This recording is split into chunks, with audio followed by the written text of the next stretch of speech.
Hello बच्चों, नमस्कार। मैं हूं अमन शर्मा और आप सभी का मैथ्स एनालिसिस में स्वागत है। आज के इस वीडियो लेक्चर में हम लोग पढ़ेंगे class 10th NCERT exercise probability की। हमने शुरू कर ली थी। इससे लास्ट लेक्चर में हमने कुछ क्वेश्चन का सोल्यूशन समझा था। अब नेक्स्ट क्वेश्चन को समझते हैं। हमारे पास है क्वेश्चन नंबर 8। तो क्वेश्चन नंबर 8 को समझेंगे बच्चों। तो क्वेश्चन नंबर 8 क्या है, अच्छे से समझते जाइए। तो देखो क्वेश्चन नंबर 8 क्या है। ए बैग कंटेन्स 3 रेड बॉल्स। तो एक बैग के अंदर, एक हमारे पास कोई बैग है। क्या है बच्चों, हमारे पास एक बैग है। बैग के अंदर हमारे पास है 3 रेड बॉल्स। रेड कलर की गेंदें कितनी हैं? 3। और क्या है 5 एंड 5 ब्लैक बॉल्स। और काले रंग की गेंदें कितनी हैं? 5 ब्लैक बॉल्स हैं। तो हमारे पास है एक बैग जिसके अंदर 3 तो रेड गेंदें हैं, 5 हमारे पास ब्लैक कलर की गेंदें हैं। यहाँ तक क्वेश्चन समझ में आया। आगे बढ़ते हैं बच्चों। A ball is drawn at random from the bag. तो हमें एक बॉल निकालनी है बैग के अंदर से। What is the probability that the ball drawn. इस चीज़ की क्या प्रोबेबिलिटी होगी कि आप जो बॉल निकालोगे वो रेड होगी, फर्स्ट बार ये। और सेकंड आपको निकालना है कि वो बॉल नॉट रेड, वो गेंद रेड नहीं होगी। तो देखो दो चीज़ें हैं। सबसे पहले जो आपके पास गिवन है वो सारी चीज़ें लिख लेनी है। तो हेयर नंबर ऑफ, पहले क्या दी थी? Red balls. तो नंबर ऑफ रेड बॉल्स। लाल रंग की गेंदें कितनी थी बच्चों? 3। तो ये लिख लो। और दूसरा क्या था? नंबर ऑफ, दूसरी कौन सी है? ब्लैक। तो नंबर ऑफ ब्लैक बॉल्स। तो काले रंग की गेंदें कितनी है बच्चों? 5। तो ये दोनों गेंदें लिख लो। रेड भी लिख ली, ब्लैक भी लिख ली। जो गिवन इन्फॉर्मेशन है वो लिखनी है। अब लिखो टोटल नंबर ऑफ, ठीक है, total number of balls. Total number of balls कितनी है? तो 3 रेड है प्लस 5 ब्लैक है। 3 + 5 कितना हो गया? 8। तो 8 आपके पास टोटल बॉल्स हैं। तो यही टोटल पॉसिबल आउटकम है आपका।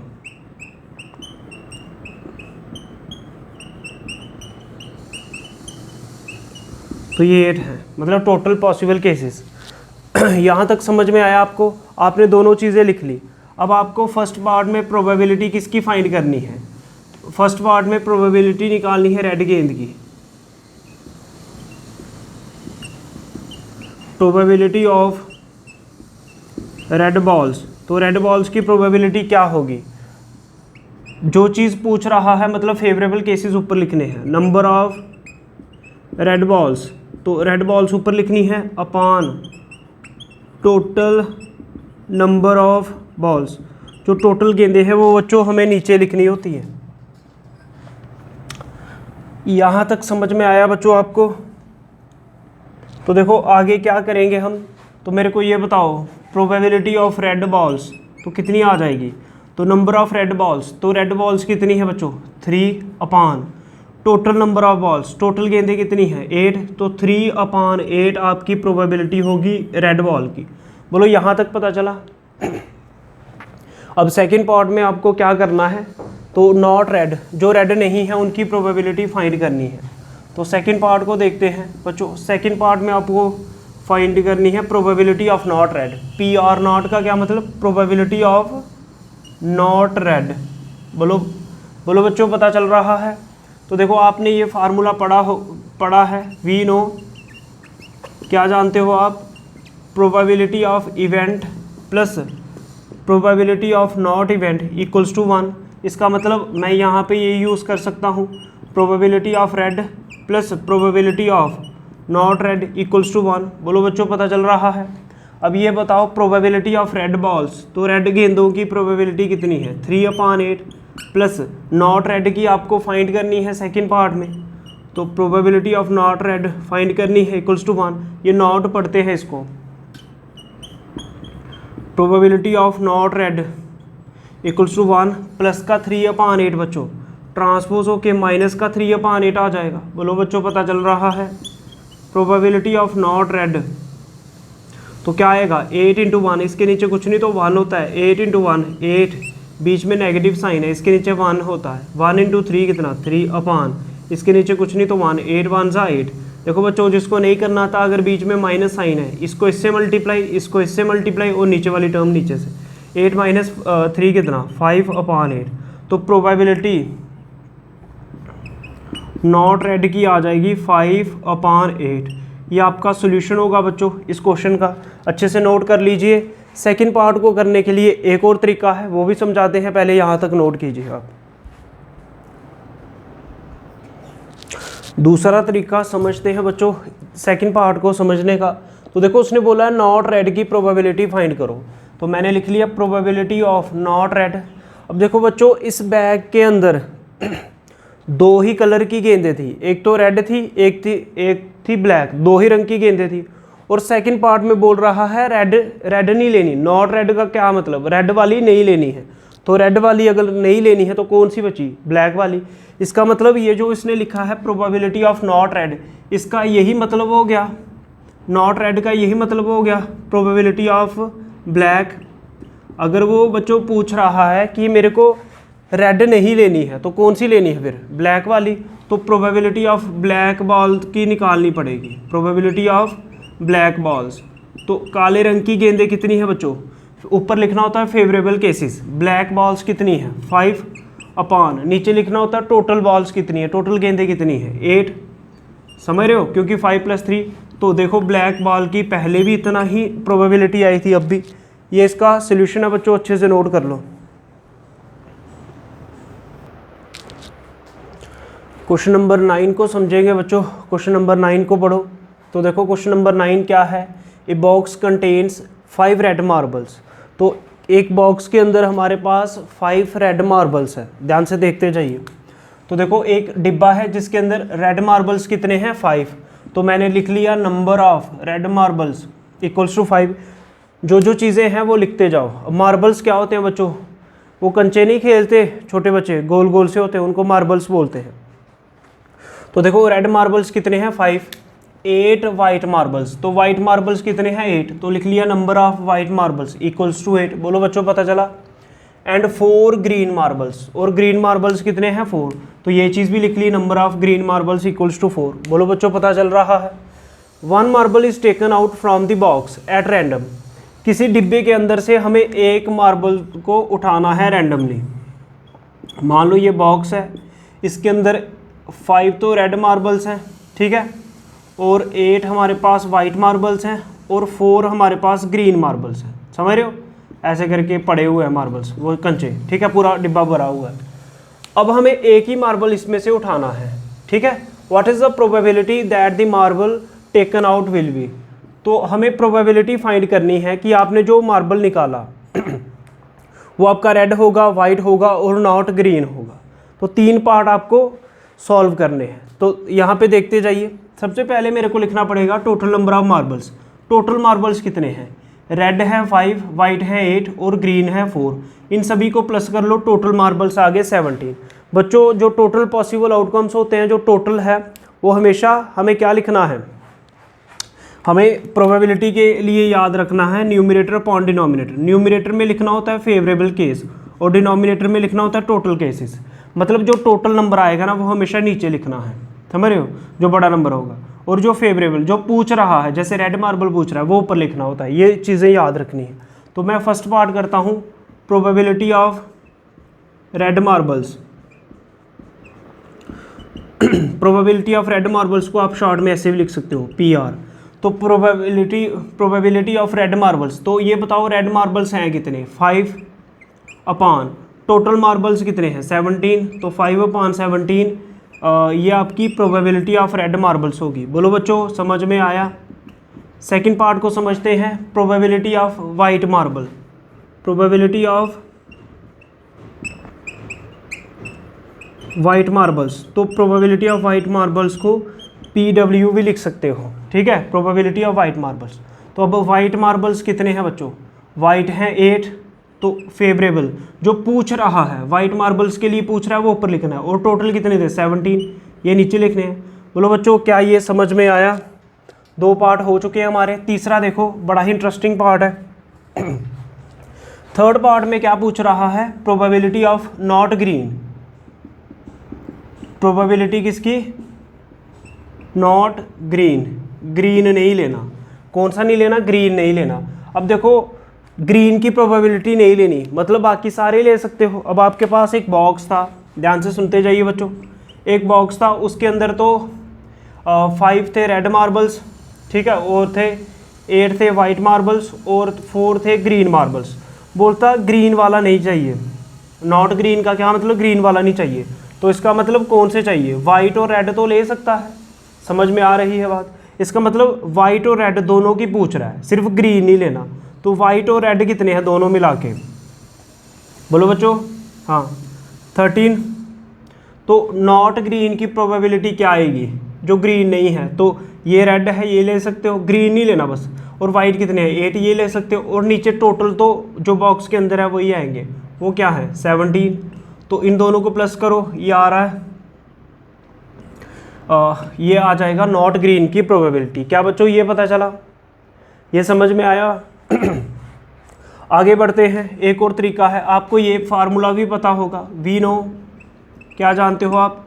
Probability of event plus probability of not event equals to 1, ये होती है।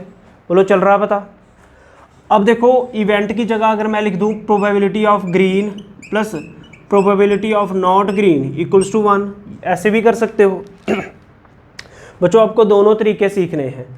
तो ये फार्मूला तो आपको पता होगा। इवेंट मैंने ग्रीन को मान लिया और नॉट इवेंट मैंने ग्रीन नॉट को मान लिया, इक्वल्स टू 1 होता है। अब देखो कैसे कर सकते हो? प्रोबेबिलिटी ऑफ ग्रीन, ग्रीन की अगर ग्रीन की प्रोबेबिलिटी फाइंड करते तो कितनी आती? ग्रीन कितने हैं? 4। ग्रीन की प्रोबेबिलिटी फाइंड कर रहे हैं, ग्रीन मार्बल्स कितने हैं? 4। और नीचे क्या लिखते हैं? टोटल कितने हैं? 17। प्रोबेबिलिटी ऑफ ग्रीन क्या आती? फेवरेबल है 4, मतलब ग्रीन है 4 और टोटल आपके पास है 17 plus probability of not green equals to 1। अब नॉट ग्रीन की प्रोबेबिलिटी क्या आ जाएगी? 1 प्लस का 4/17 ट्रांसपोज होके माइनस का 4/17। तो प्रोबेबिलिटी ऑफ नॉट ग्रीन, जब भी बीच में माइनस आ जाए क्रॉस मल्टीप्लाई, और इसके नीचे कुछ नहीं होता, इसको 1 समझना होता आपने। इसको इससे 17 1 जा बच्चों कितना होगा? 17, फिर बीच में नेगेटिव साइन है, 1 × 4 कितना? 4, और नीचे 17 1 जा 17, तो 17 में से 4 गए तो 13 और नीचे 17। तो देखो नॉट ग्रीन की फिर भी यही आई, पहले भी यही आई थी देखो। तो ये दोनों ही तरीकों से आप नोट कर लो और इसका सोल्यूशन नोट कर लो कंप्लीट। क्वेश्चन नंबर 9 का।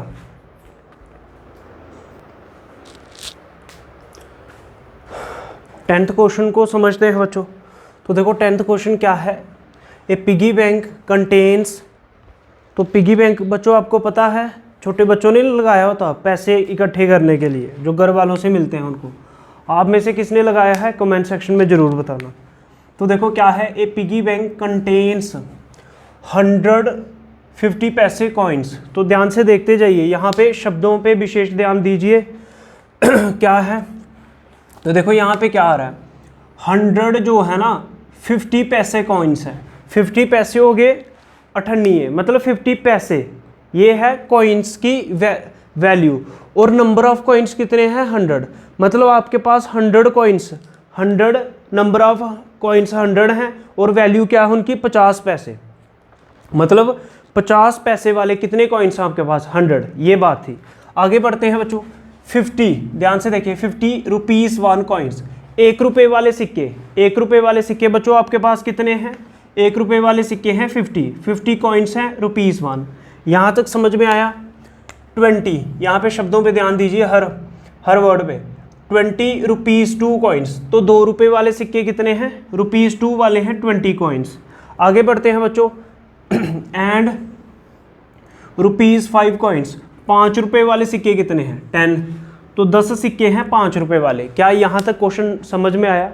हमने क्या किया? सभी कॉइन्स को लिख लिया, और देखो 100 कॉइन्स हो गए ये, 50 कॉइन्स ये, और 20 कॉइन्स ये, और 10 कॉइन्स ये। सभी कॉइन्स को प्लस करो, 10 और 20 30, 180 प्लस 100 180। तो टोटल सिक्के आपके पास कितने हो गए? जो उस पिगी बैंक के अंदर हैं 180 सिक्के हैं उसके अंदर। टोटल कॉइन्स हो गए 180।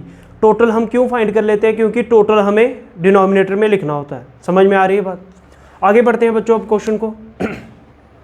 If it is equally likely, अगर इस चीज़ की होने की संभावना बिल्कुल बराबर है, equally likely that one of the coins, कोई एक coin will fall out when the bank is turned upside down. तो क्या मतलब हुआ इसका, बोलता वही जो पिगी बैंक है, ऐसे बच्चे ने पकड़ा है, अब जब वो उसको उल्टा करेगा, उस बैंक को उल्टा करेगा, तो हर कॉइन की नीचे गिरने की संभावना इक्वली लाइकली है। कोई भी सिक्का नीचे गिर सकता है। भाई आपने भी देखा होगा जब पिगी बैंक से आप वो निकालते हो पैसे, अठन्नी चवन्नी कोई भी बाहर गिर सकता है, 1 रुपये वाला, 2 रुपये वाला, 5 रुपये वाला, 10 रुपये वाला, कोई भी सिक्का बाहर गिर सकता है। तो यहाँ पे भी यही केस है। अब आगे उसने पूछा क्या है, what is the probability that the coin, कौन सा सिक्का, विल बी ए ₹50 कॉइन। तो सबसे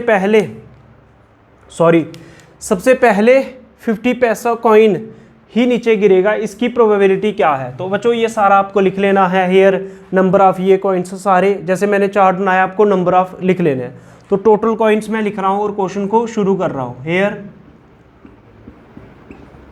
total coins equals to 180, total सिक्के हैं इतने। फर्स्ट पार्ट में क्या करना है, प्रोबेबिलिटी क्या, 50 पैसे कॉइन की, 50 पैसे कॉइन्स की प्रोबेबिलिटी क्या आएगी, 50 पैसे वाले सिक्कों की प्रोबेबिलिटी क्या आएगी बाहर गिरने की। अब देखो इसके लिए आपको पहले ये पता होना चाहिए 50 पैसे वाले सिक्के हैं कितने। तो 50 पैसे वाले सिक्के हैं 100, तो फेवरेबल केस जो है, जो आप ऊपर लिखते हो वो आ जाएगा 100 अपान टोटल केस लिखते हो नीचे, टोटल कितने हैं 180। क्या यहाँ तक बच्चों पता चला, 0 से 0 कैंसिल कर दो, आपके पास आ गया 10 अपान 18। बोलो बच्चों पता चल रहा है। अब देखो सेम टेबल से काटना होता है, 2 9 ज़ा 18 और 2 5 ज़ा 10, तो 5 अपान 9 प्रोबेबिलिटी आ जाएगी किसकी, 50 पैसे वाले सिक्कों की, 50 पैसे कॉइन्स की। यहाँ तक समझ में आया। अब सेकंड पार्ट को समझते हैं बच्चों। तो सेकंड पार्ट को देखो, will not be A ₹5 coin, 5 रुपये वाला सिक्का नहीं होना चाहिए, 5 रुपये वाला सिक्का नहीं लेना है। तो मतलब 5 रुपये वाला सिक्का तो ये है, ये नहीं लेना है, मतलब 10 कॉइन्स नहीं लेने हैं। तो बाकी कितने बचे, अगर 180 टोटल थे तो पीछे 170 कॉइन बचे, 170 सिक्के बचे, 170 कॉइन्स बचे। समझ रहे हो, फिर से सुनो, वो बोलता है will not be A ₹5 coin, 5 रुपये वाला सिक्का नहीं लेना है। तो 5 रुपये वाला सिक्के कितने हैं, 10, ये नहीं लेने, बाकी ले लो, 20 + 50 70, मतलब 70 + 100 170, तो मतलब 170 आएगा। तो देखो सेकंड पार्ट को समझो, probability not be A ₹5 coin, तो 5 रुपये वाला सिक्का नहीं होना चाहिए। तो भाई 5 रुपये वाला सिक्का नहीं होना चाहिए, तो इसको नहीं लो। तो बाकी कितने बचे, 170 बचे। मतलब या तो ऐसे कर लो, टोटल 180 थे, 180 थे, उसमें से माइनस कर दो, 5 रुपये वाला सिक्का बोल रहा नहीं लेना, तो वो कितने हैं 10, 180 में से 10 माइनस कर दो, और नीचे हमेशा टोटल लिखना है। टोटल कितना है 180। ऊपर बच्चों आपको वो लिखना है जो पूछ रहा है, नीचे लिखना है टोटल। तो 180 में से 10 गए 170 अपान 180, 0 से 0 बच्चों कैंसिल हो जाएगा, 17 अपान 18 ये आंसर होगा। क्या बच्चों ये पता चला।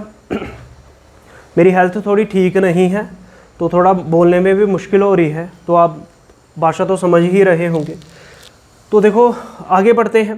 इसी को मैं सेकंड एक और तरीके से भी कर सकता था। देखो कैसे, उसने बोला है will not be A ₹5 coin, तो देखो ये भी सही है, ऐसे करके आओगे फुल मार्क्स हैं। आपको ये फार्मूला पता होगा, probability of event plus probability of not event equals to 1 होती है बच्चों। समझ रहे हो। सेकंड पार्ट को एक बार फिर से समझा रहा हूँ एक और तरीके से, दोनों तरीके आने चाहिए। अब मैं प्रोबेबिलिटी इवेंट किसको मान लूँ, ₹5 कॉइन्स के, ठीक है, plus probability of not event किसको मान लूँ, नॉट ₹5 कॉइन्स इक्वल्स टू 1 आएगा। 5 रुपये वाले सिक्के की प्रोबेबिलिटी प्लस नॉट ₹5 कॉइन्स की प्रोबेबिलिटी, दोनों का सम 1 होगा। अब ये बताओ बच्चों 5 रुपये वाले सिक्के की आने की प्रोबेबिलिटी क्या है, तो इसके लिए पता होना चाहिए 5 रुपये वाले सिक्के कितने हैं, वो है 10 अपान टोटल नीचे लिखना होता है, वो है 1/80। 5 रुपये वाले सिक्कों की प्रोबेबिलिटी ये होगी, प्लस अब नॉट की आ जाएगी ₹5 कॉइन्स, तो ऊपर नॉट लगा दो, नॉट ₹5 कॉइन्स इक्वल्स टू 1। बोलो बच्चों यहाँ तक समझ में आया, यहाँ तक समझ में आ गया हो तो नोट कर लीजिए। और वीडियो को लाइक भी ज़रूर किया कीजिए, चैनल को भी सब्सक्राइब कर लो जिस बच्चे ने अभी तक नहीं किया। आगे बढ़ते हैं बच्चों। Probability of ₹5 coins, not ₹5 coins. ये बच्चों नॉट का साइन होता है 1, ये प्लस का 10/80 इस तरफ आके माइनस का हो जाएगा, 0 से 0 कैंसिल कर दो, 1/18 बचा। ट्रांसपोज होके माइनस का 1/80 आ जाएगा। बोलो बच्चों पता चल रहा है। अब बीच में माइनस आ रहा है तो क्या करेंगे बच्चों, मेरे को बताओ। इसके नीचे कुछ नहीं होता तो 1 होता है। 18 × 1 कितना 18, फिर माइनस 1 × 1 कितना 1, फिर नीचे 1 × 18 कितना 18। तो 18 - 1 कितना होता है 17/18। तो प्रोबेबिलिटी किसकी, नॉट ₹5 कॉइन्स, तो ₹5 वाला सिक्का नहीं लेना है। ठीक है, यहाँ तो ऐसे लिख दो या नॉट लिखा है तब भी अंडरस्टूड है। तो 17/18 पहले भी यही आया था बच्चों। दोनों तरीके आपको समझ में आने चाहिए, बाकी एग्जाम में जो आपको तरीका अच्छा लगा उससे कर ले। यहाँ तक नोट कीजिए आप। क्वेश्चन नंबर 11 को समझते हैं बच्चों, ध्यान दीजिए। Gopi buys a fish from a shop for his aquarium. तो देखो क्या हुआ, गोपी है कोई, उसने कुछ मछलियाँ खरीदी, किसके लिए, अपने मछली घर के लिए। मछली घर क्या घर के अंदर बना होता है, एक्वेरियम बोलते हैं, उसके अंदर मछलियाँ रखी होती हैं। तो आप में से किसी के घर में है तो कमेंट सेक्शन में बता सकते हो। आगे देखते हैं बच्चों। The shopkeeper takes out 1 fish at random from a tank. तो देखो जो दुकानदार है ना, उसने जो एक टैंक रखा हुआ है उसमें से एक फिश को रैंडमली बाहर निकालेगा। अच्छा आगे, कंटेनिंग 5 मेल फिश। ध्यान से देखिए बच्चों, मेल फिश कितनी है 5, तो पहले यही लिख देते हैं। सॉल्यूशन 11th क्वेश्चन का, नंबर ऑफ मेल फिश। जो चीज़ पढ़ो बच्चों मैथ्स में वही लिख दो। Number of male fish, male fish हैं 5 तो ये लिख दो। आगे एंड फीमेल फिश कितनी है 8, तो आगे दिखा ना बच्चों आपको 8 फीमेल फिश, तो ये दूसरी चीज़ नोट करने वाली है। तो नंबर ऑफ, ये इसका मतलब होता है यही चीज़ लिखनी है, फीमेल फिश। तो फीमेल फिश कितनी है बच्चों 8 हैं। क्या ये पता चला, मेल फिशेस भी हमने लिख ली और फीमेल फिशेस भी हमने लिख ली। यहाँ तक समझ में आया, आगे बढ़े। ठीक है, what is the probability that the fish taken out is a male fish.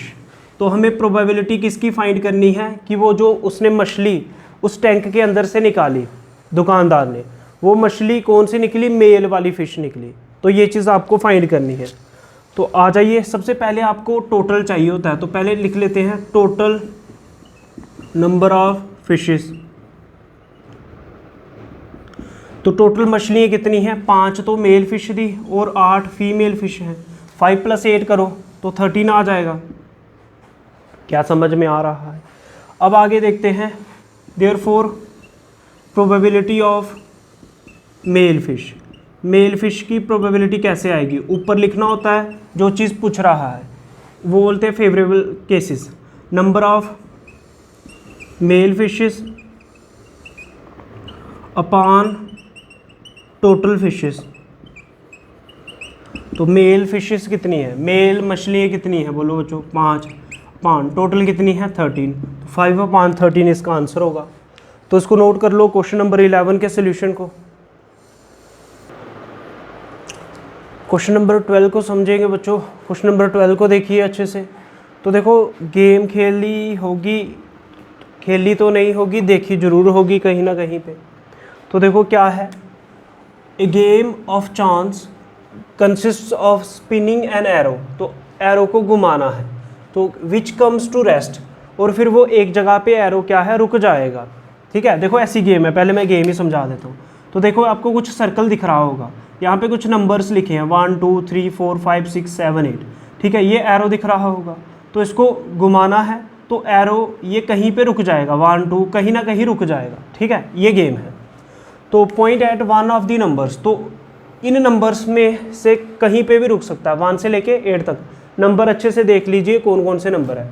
तो बोलता डायग्राम देख लो, and these are equally likely outcomes. और ये इक्वली लाइकली आउटकम्स है, क्या मतलब सभी किसी भी नंबर पे ये एरो रुक सकता है, इसकी पॉसिबिलिटी बिल्कुल इक्वली लाइकली है। मतलब बिल्कुल फेयर है, कुछ भी ऐसा नहीं किया कि देखो 2 पे रुकेगा 1 पे रुकेगा, कहीं पे भी रुक सकता है, इक्वली लाइकली है।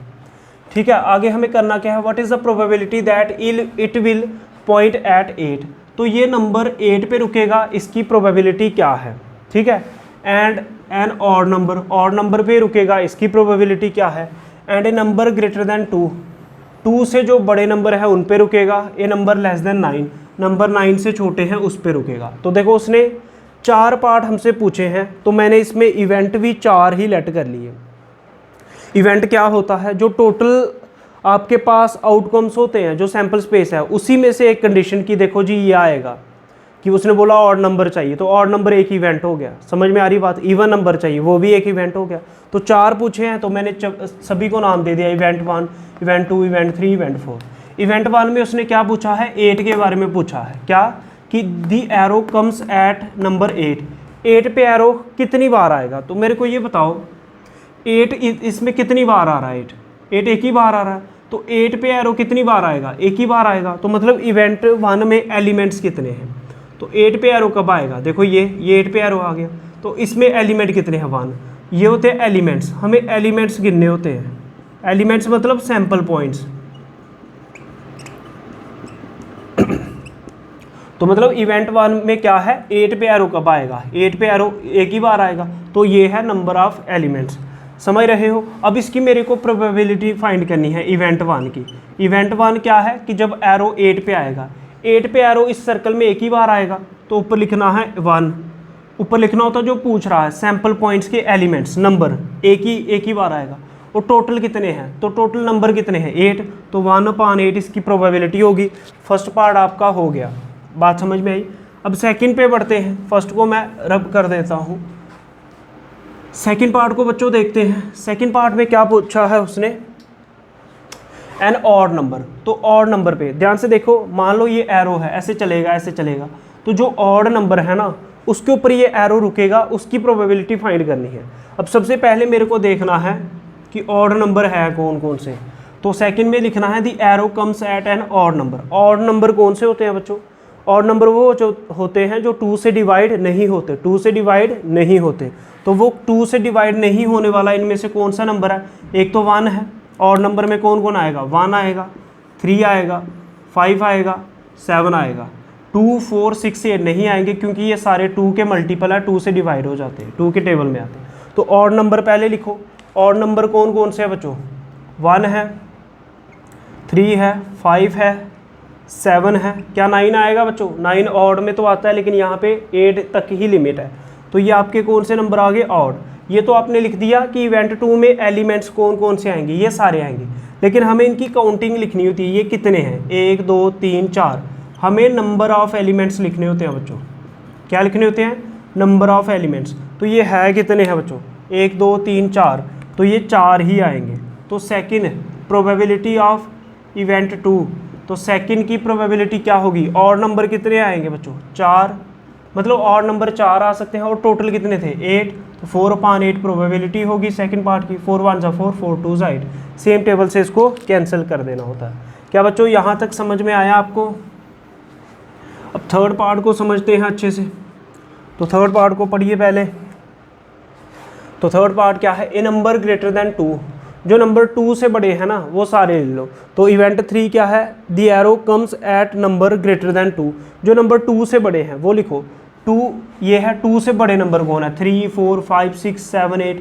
ये 2 से सारे ही बड़े हैं, ये 2 से सारे ही बड़े हैं, यहाँ से लेके यहाँ तक ये सारे नंबर 2 से बड़े हैं, तो ये सारे लिख दो। दी नंबर ग्रेटर देन 2, 2 से बड़े नंबर क्या हैं, तो ये मैं ऊपर लिख रहा हूँ। 2 से बड़े नंबर कौन है, 3 है, 4 है, 5 है, 6, 7, 8। ऐसे तो 9, 10 भी हैं, आगे भी हैं, लेकिन यहाँ पे लिमिट हमारी 8 तक ही है। तो अब ये तो आगे जो 2 से बड़े हैं, लेकिन ये नंबर ऑफ एलिमेंट्स कितने हैं, 1, 2, 3, 4, 5, 6, तो ये 6 हैं। समझ में आ रही बात। तो ये नंबर ऑफ एलिमेंट्स कितने हैं, 6 हैं। तो इवेंट 3 में एलिमेंट्स कितने आ रहे हैं, 6। तो प्रोबेबिलिटी ऑफ इवेंट 3 की प्रोबेबिलिटी क्या होगी, इवेंट 3 में एलिमेंट्स कितने आ रहे हैं खुद के अंदर, 6। और टोटल कितने थे बच्चों, 8, तो 6/8 इसका आंसर होगा। सेम टेबल से काट दो, 2 3 6 और 2 4 8, तो 3/4 इसकी प्रोबेबिलिटी आ जाएगी। नेक्स्ट देखते हैं, लास्ट वाला पार्ट देखो बच्चों। इवेंट 4 को रीड करो खुद और बनाने की कोशिश करो। लास्ट वाला देखो, ए नंबर लेस देन 9, जो नंबर 9 से छोटे हैं वो सारे ले लो। तो देखो 9 से तो ये सारे ही छोटे हैं, 1 2 3 ये सारे 9 से छोटे होते हैं, तो इसका मतलब सारे ही लेने पड़ेंगे। 9 से छोटे वाले नंबर कौन से हैं? तो 9 से छोटा 1 2 3 4 5 6 7 8, समझ रहे हो? 9 से छोटा ऐसे तो 0 भी होता है, लेकिन हमें वही लेने हैं जो इसमें है, इस सैम्पल पॉइंट्स के अंदर, मतलब इस सैम्पल स्पेस के अंदर है, टोटल नंबर्स के अंदर। तो ये तो आगे ये सारे हैं, लेकिन है कितने ये? 3 4 5 6 7 8, तो नंबर ऑफ एलिमेंट्स कितने आए? 8। तो मतलब इवेंट 4 में नंबर ऑफ एलिमेंट्स कितने हैं? ये मैं नंबर लिख रहा हूँ, नंबर ऑफ एलिमेंट्स वो है 8। तो प्रोबेबिलिटी फाइंड करो इवेंट 4 की। तो 4 वाले इवेंट की प्रोबेबिलिटी कितनी होगी? ऊपर लिखने हैं नंबर ऑफ एलिमेंट्स, वो कितने हैं? 8 अपान नीचे लिखने होते हैं टोटल, तो टोटल भी कितने हैं? 8। 8 से 8 कैंसिल होकर 1 आ जाएगा। समझ में आ रही है बात? तो ये इसका सोल्यूशन था। क्वेश्चन नंबर 12 को नोट करो बच्चों अच्छे से, इस क्वेश्चन को नोट कर लो बच्चों। इतना ही रखते हैं, वीडियो लंबी हो जाएगी और हमारी भी हेल्थ थोड़ी ठीक नहीं है, तो इतना ही रखो। और अगर आपको ये वीडियोस अच्छे लग रहे हैं मैथ्स एनालिसिस के, वीडियो को लाइक करो, शेयर करो, चैनल को सब्सक्राइब भी कर लो। जय हिंद, जय भारत, नमस्कार।